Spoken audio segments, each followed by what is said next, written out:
Hello hello साथीहरू, हेर्नु त आज म के लिएर आएकी छु। सबैको मनमुटुमा बस्न सफल करेन्ट छाउछाउ। सबैलाई मनपर्छ होइन साथीहरू, मलाई पनि एकदमै मनपर्छ। आज त्यही भएर मलाई चटपटा खान मन भएको हुनाले करेन्ट छाउछाउ खानु पर्यो भन्ने सोचेर यसो पकाउँदैछु साथीहरू। मैले पहिला पानी बकबकी उमालेर केराउ बन्दा त्यसरी पकाएँ। त्यस पछाडि चाउचाउ पनि हालेर एकछिन पकाएँ। अनि त्यस पछाडि आयो मरमसलाको पालो।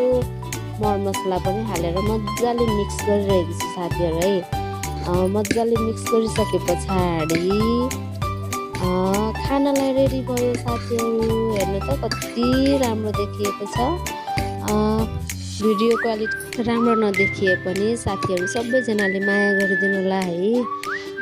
आउँदा दिनहरूमा पनि मैले राम्रो राम्रो भिडियोहरू लिएर आउनेछु। सबैजनाले लाइक कमेन्ट गरिदिनु होला, सबैजनाले माया गरिदिनु होला।